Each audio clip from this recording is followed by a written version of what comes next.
Hello Israel, Smith Seven Hammer coming to you once again with another video. And I have no rights to the music or the video, only for educational purposes only. Let's get into the video, Israel. See what we're talking about. A recent interview, David Grush, an Air Force veteran and former intelligence official, made claims about a United States secret UFO retrieval program. Grush said that the program had been ongoing for years and involved the Vatican and former Italian dictator Benito Mussolini.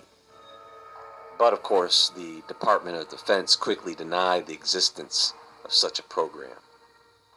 According to Grush, the Vatican played a role in the first mission of America's UFO retrieval program. He claimed that in 1933, a partially intact UFO was recovered in Magenta, Italy. The Italian government reportedly secured the UFO at a nearby airbase until around 1944 to 1945. Grush further asserted that Pope Pius XII informed the Americans about the Italian discovery leading to their retrieval of the UFO. Grush also stated that the Vatican was aware of the existence of aliens and the UFO sightings over Italy during Mussolini's dictatorship.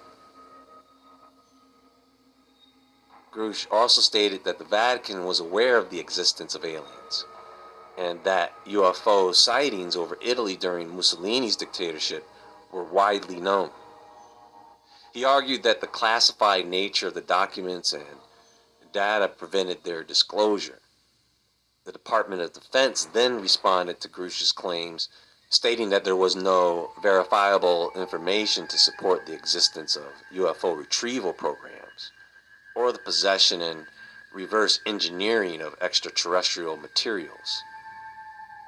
Grush's claims emerged in the midst of increased government investigations into UFO sightings and claims. The U.S. government had been taking a more active interest in understanding unidentified aerial phenomena, UAP, in recent years, or reverse engineering alien technology. The story is Italian leader Benito Mussolini established a clandestine UFO study group in 1933 to investigate a significant wave of sightings involving flying triangle-shaped UFOs across Italy. This secret organization, believed to have operated until 1940, compiled a collection of classified documents and photographs that were closely guarded. Recent interviews on the Italian TV station Rai 2 featured two Italian ufologists who presented two teletype messages from 1933. These messages appeared to show Mussolini issuing orders to censor any information related to the possible appearance of crafts of unknown origin or unknown phenomena. The 1930s was a period of technological advancements and societal changes, with aviation and science fiction gaining popularity. The advent of commercial air travel and the growing interest in space exploration influenced public perceptions and expectations regarding potential encounters with advanced UFOs. But during 1933, reports of strange aerial phenomena were documented in many parts of the world. In the U.S., the early 1930s witnessed multiple UFO sightings, including reports of mysterious airships and strange aerial lights. One case occurred in 1933 when a group of police officers in Illinois reportedly observed a large triangular-shaped object emitting a powerful light in 1933. Europe also experienced a series of UFO sightings during this time. Reports included sightings of triangular or cigar-shaped objects, sometimes exhibiting unusual flight patterns. The wave of sightings in Italy, as mentioned before, was linked to, of course, Mussolini's secret UFO study group. Similar reports emerged from countries such as England, France, Germany, and Australia, among others. These accounts often described objects that defied conventional explanations, displaying characteristics beyond the capabilities of known aircraft at that time. Many UFO sightings can be attributed to misidentifications of conventional objects such as weather balloons, aircraft, or astronomical phenomena like meteors or planets. Then there are optical illusions, suggestibility, mass hysteria.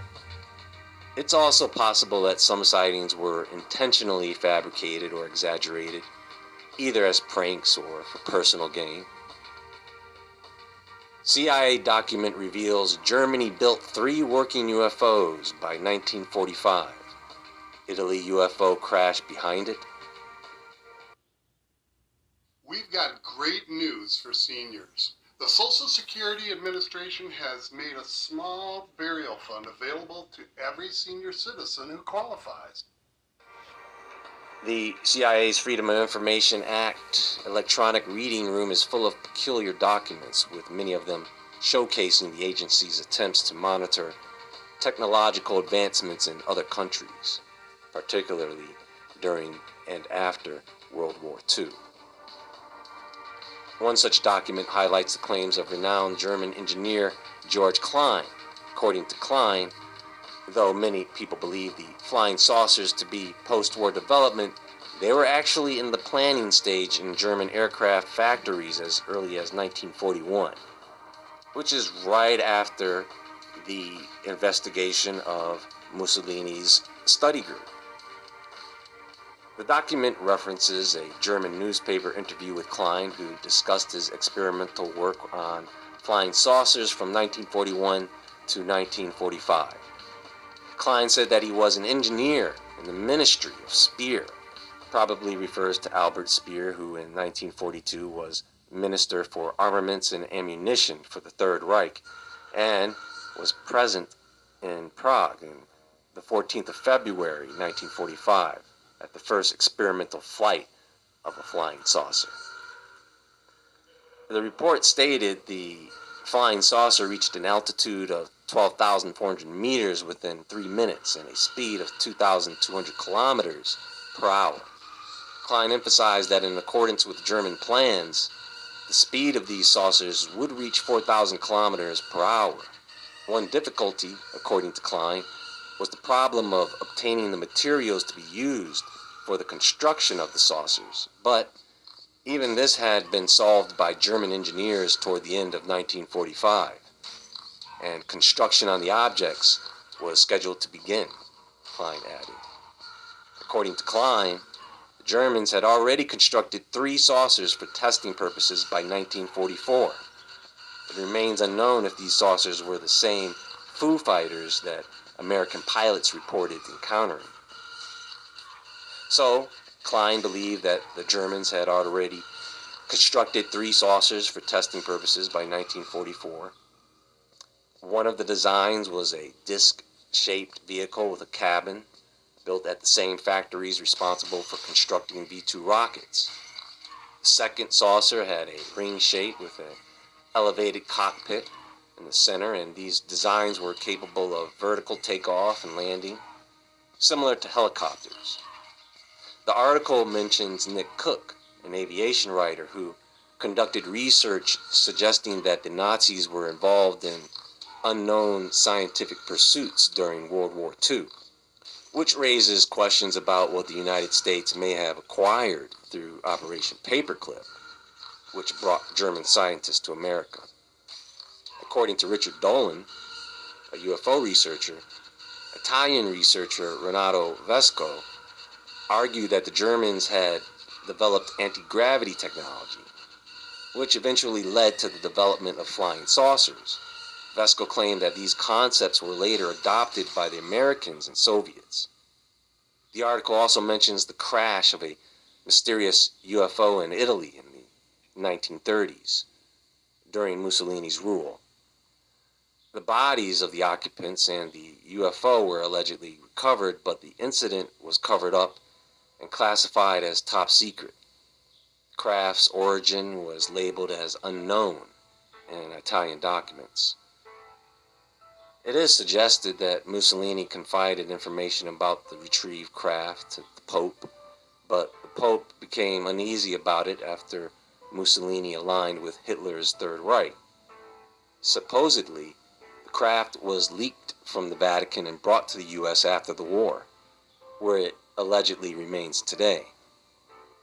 The article concludes by mentioning astrophysicist Eric W. Davis, who briefed a Defense Department agency in 2020 about the retrieval of off-world vehicles not made on this Earth.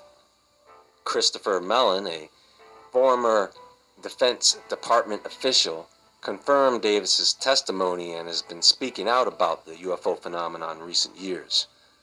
As for the Vatican and its secrets, I have something about them I want to share, but we'll talk about that in the next presentation. That's going to be all for now, folks, so stay tuned. There is more to come very soon. Much love, Israel. In the description box